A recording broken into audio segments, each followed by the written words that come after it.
The movie kicks off with an old lady named Judy, who's sick and stuck at home. Her nurse, Grace, is right there with her, taking care of her.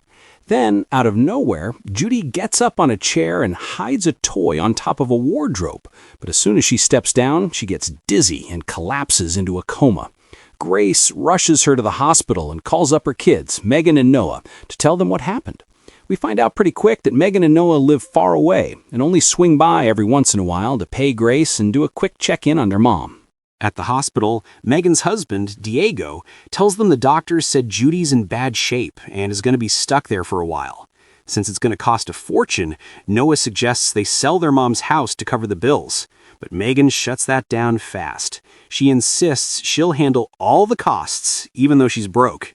Then Megan tells Diego to take the kids home because one of them is diabetic and needs his shot soon. Megan and Noah head over to their mom's house. On the way, Noah spills his guts. He's a writer in New York, but all his stories have bombed, and now he's drowning in debt. Then he drops the real bombshell. He only came back hoping Judy would die so he could get his inheritance and skip town. Megan is totally floored by what he's saying, but she gets that he's in a tough spot financially, so she cuts him some slack. When they get to the house, they decide to clean out the basement, where their mom always used to hang out. But they find the place completely flooded from a busted pipe.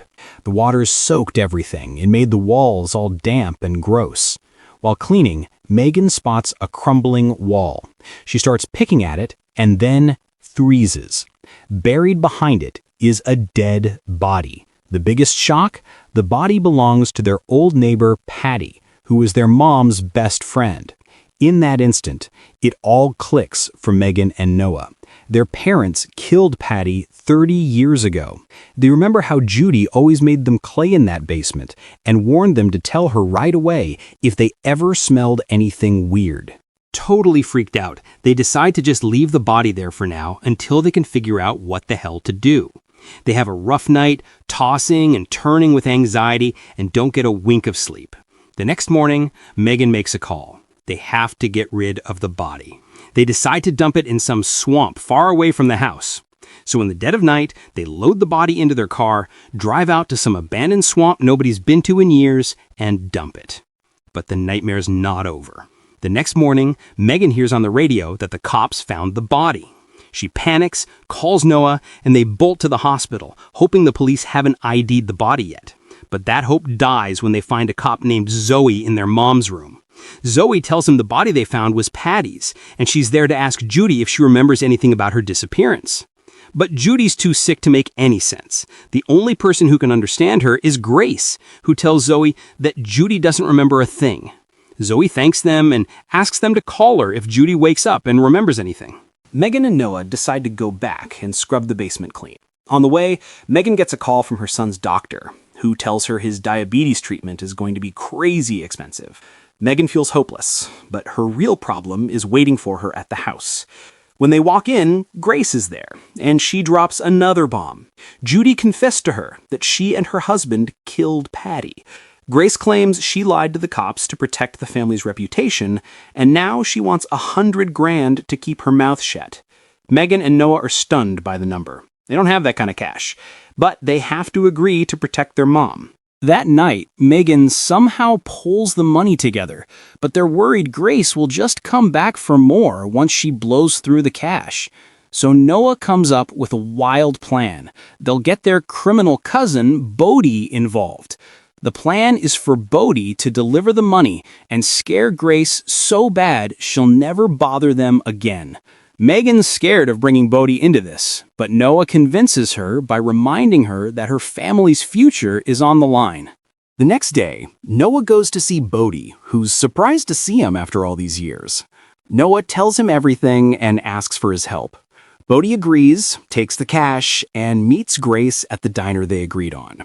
But instead of giving her the money, Bodie threatens her, telling her he'll take her out if she goes to the cops. Then he just takes the money and brings it back to Megan and Noah. Grace is furious and humiliated. That night, she shows up at Noah's house with a huge guy named Tayshawn. Noah, terrified, shoots a text to Megan for help. Megan's in the middle of a live stream, selling clothes online with her friend, but she's secretly texting with Noah. Suddenly, she gets a text from Noah's phone, but it's Grace, threatening to call the cops if Megan isn't there in 20 minutes. Megan quickly ends the live stream, lies to Diego that her mom is dying, and she has to get to the hospital, and floors it, racing to get to Grace in time. But she's 1 minute late. When she gets there, she sees the cops and thinks it's all over.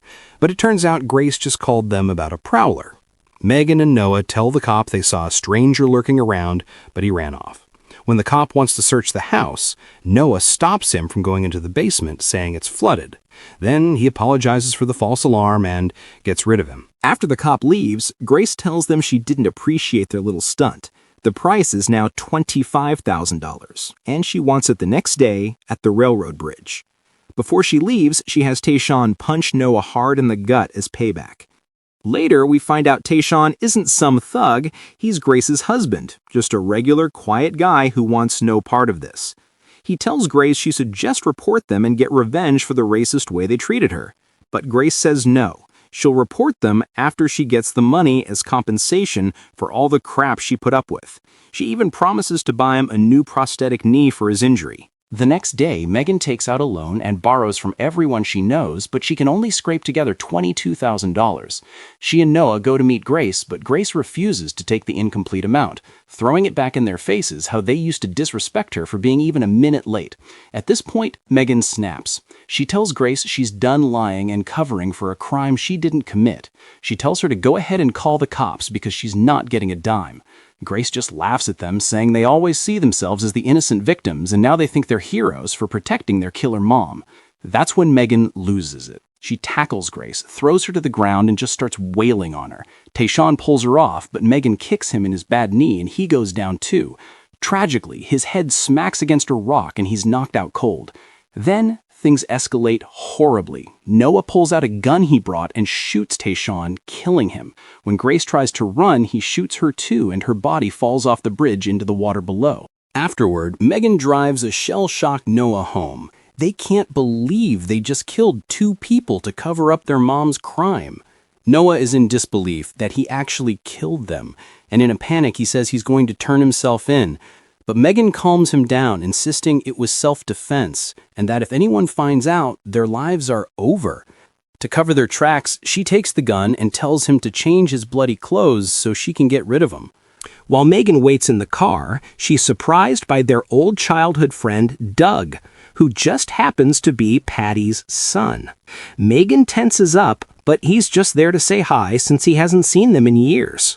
She notices that Doug has become an alcoholic and seems self-destructive, still broken over his mom's death. Megan feels terrible for him, but can't bring herself to say anything, especially knowing her mom is the reason his mom is dead. A while later, the cops find Tayshaun's body and pull Grace's from the water. As soon as Zoe sees Grace's body, she remembers she was Judy's nurse. She calls Megan and asks her and Noah to come down to her office. Before they go in, Megan coaches Noah, "Stay calm, say you were out of town, you know nothing about Grace." And he does exactly that. Noah stays completely silent while Zoe questions them. Megan tells Zoe she hired Grace because her mom's condition was serious and needed a professional, and she tries to paint a picture of a great working relationship, saying Grace was loyal and trustworthy. But Zoe picks up on Noah's weird silence and starts grilling him directly. Noah loses his cool and yells that they have no evidence against them.